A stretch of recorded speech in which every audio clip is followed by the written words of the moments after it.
It's a beautiful day out here at Middletown Training Center. How you guys doing? Joe here. And I am out here today to mess with some guns. If you're looking to do some training, you're in the Northern Virginia area, look up Middletown Firearms. I can't link them, but sometimes things pop up when you least expect it.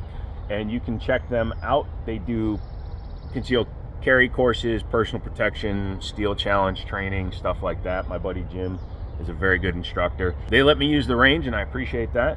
So check them out for me if you'd be so kind. It's a beautiful, gorgeous day out. It's in the 60s, no wind. Trees are giving me plenty of shade. This is like perfect shooting weather, so I'm definitely taking advantage of it today. Today, we are going to be shooting my STI Grandmaster, chambered in 38 Super, for the second time. The first time I shot it, I had some issues with it running. It did not like standard manufacturer 38 Super ammo, which I knew could happen. So I went ahead and got some Arms Corps 125 grain, 1375 feet per second ammo. This puts it into the almost 170 power class for 38 Super, which pushes it well into the major class, which is what this gun supposedly needs to run. For those of you that don't know, 9 and 38 are very similar. However, 9 is much shorter. There's a lot more powder behind a 38 Super. And when they're loaded hot, then they can drive guns with major compensators like this. So that is going to be my goal today. I want to make sure this gun functions 100%. It didn't run last time. I knew that. It wound up single shot. That's cool. The other gun you'll see in another video is the Gerson. It is now equipped with a trigger with a reset. So we'll see how that runs today. But that will be a separate video. I filmed both of those videos last week and literally couldn't use any of it because both those videos were terrible. In both of those videos, they were single shotguns basically. You'll see the videos laced in here, so I'll show you and cut in. And I'm gonna be super duper about editing this one, he says as he lies to everybody. And then I do have this gun to test again. This is the Meta Tactical MX1. I have it set up for a customer. He wanted me to get it set up for him. Set up with a Romeo 5 red dot and a Glock 19M. We'll see how well this shoots, and if it shoots as well as I'm hoping it does, he's going to be a very happy camper. I'm also a Meta Tactical dealer now, so you can contact me for these bad boys. But STI today, STI. These ears are completely dead. They've been dead for a long time. But they work even when you don't have the pass-through on, so it's all you need. Eyes and ears, kids, eyes and ears. We're going to start with the blue mag that the gun had.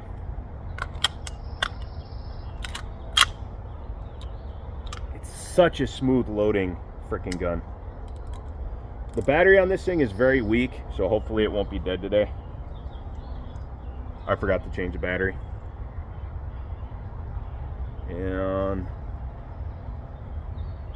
And it's dead. Damn it.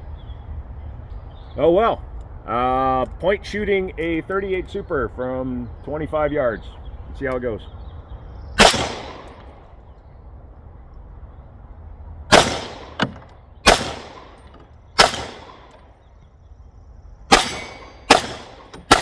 I'm guessing where the dot would be in the red dot, but yeah, I'm sad panda.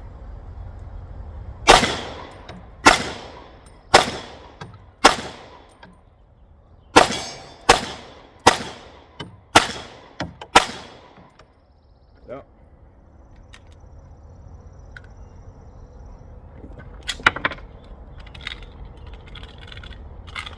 Really? 5 rounds? Really? This is one of the mags that was giving me problems in the video. The feed lips are very tight on this one, and that could be why it was giving me a little bit of an issue. Not a big deal. I'm not sure how old these mags are in terms of use, if they were used a lot, a little bit. Based on the fact that 2 boxes of ammo made this thing dirtier than it ever has been, leads me to believe this gun does not have a ton of rounds through it, which is cool. That means, hey, at least the gun isn't, you know, abused to hell. The other mag that I had problems with was, I believe, this one. So this one was having a couple of misfeeds, and I can't hardly push down the follower on this one. So I'm going to take this mag apart and see if maybe there's a problem with the feed lips again. They do look like they're spread more than these ones are, allowing the follower to come up too far.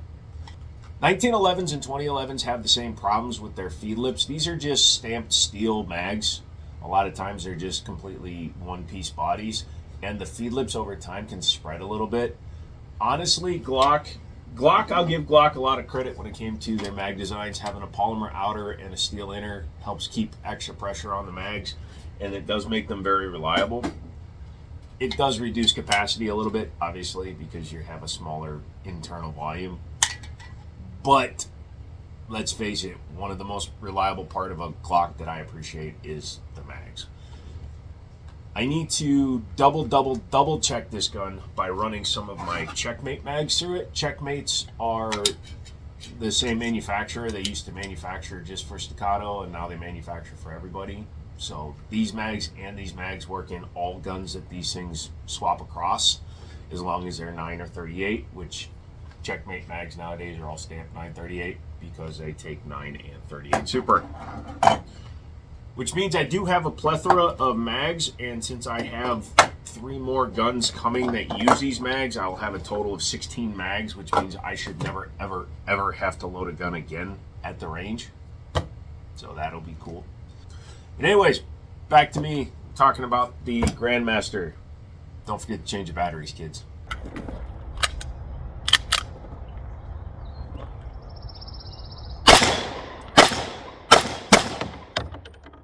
At least the gun runs. I guess we'll talk about the trigger since I can't aim for nothing.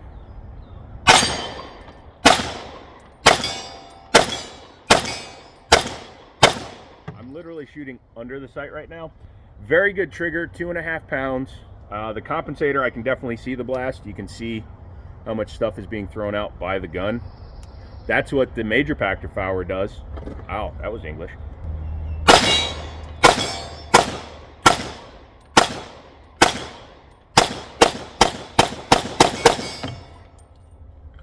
Not bad. I'm literally looking between the sight and the slide. Although it's not dropping really well on the first round, even if I'm trying to slingshot it, they're jamming up. So I think what's going to happen is I'll just let it go and then I'll manually slingshot it from now on.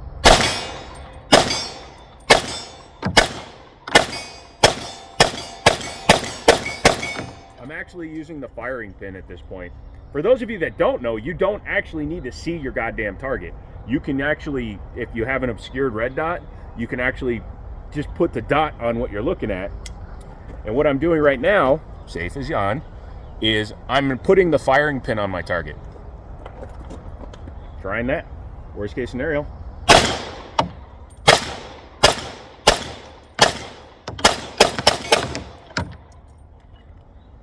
Thing actually cycles really well. I'm a little annoyed that my dot is dead because this is $25 a box I'm shooting right now. Oh yeah.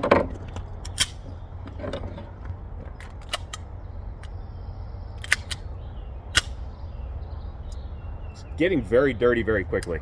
You can see how much dirt is, or dirt, but how much unburnt powder is being grabbed in there, and I'll show you the inside of the slide in a minute.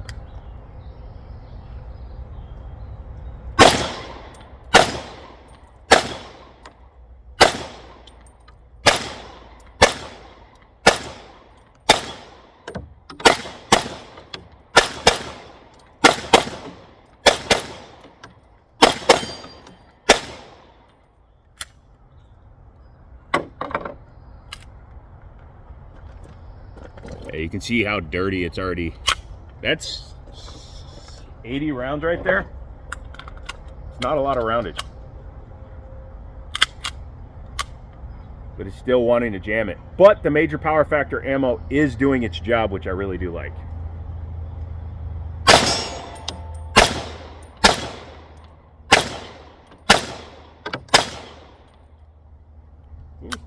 Little bits of hiccups.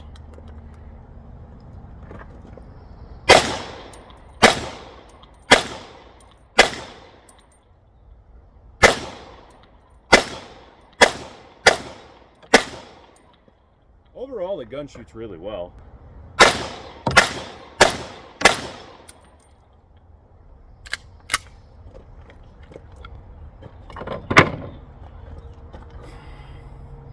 very angry at myself. I will be doing an additional follow-up with this gun just because of the fact that, well,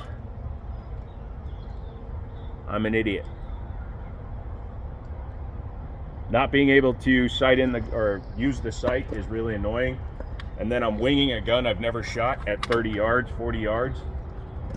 It doesn't go well for some reason. So as a little bit of a bonus today, we'll finish off this video by shooting the Meta Tactical.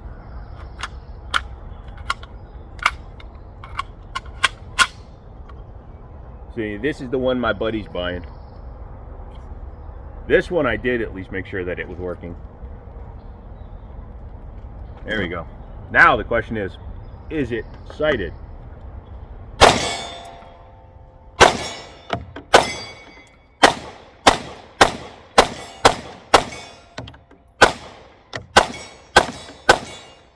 A little bit low, but I thought ahead today.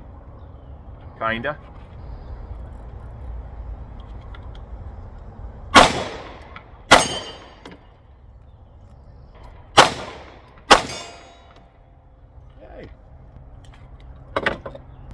Functioning way better. Last time I did a video on this gun, I had a big optic that was hanging over the ejection port. Don't do that.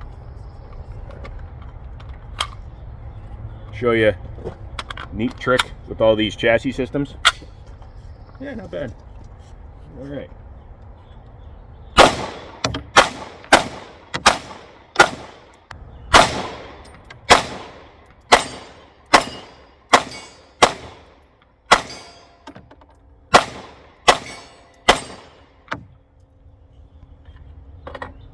Two for two.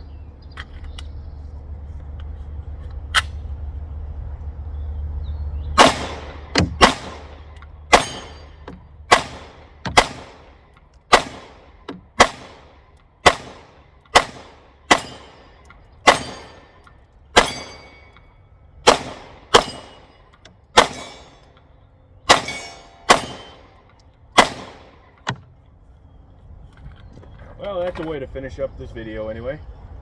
So this gun is pretty much ready to go. Man, I love it when I plan something or something. That was the STI Grandmaster, and yes, I'm a stupid idiot for not making sure the optics battery was good. Also, my word, did she get dirty. In fact,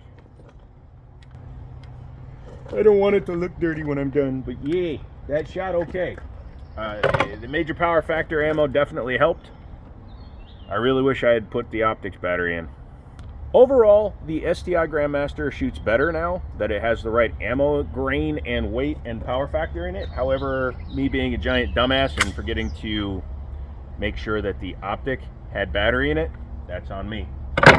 That's how you make sure that you don't have a good time at the range, because you're just slinging $50 worth of ammo downrange. Before we go, special thanks to Middletown Firearms for letting me use their range. Again, check them out if you want to do concealed carry, personal training, personal protection, whatever you want to do. Check them out. Good people, and they will hook you the heck up. Come back for the next video, okay? And we're going to do some more stuff.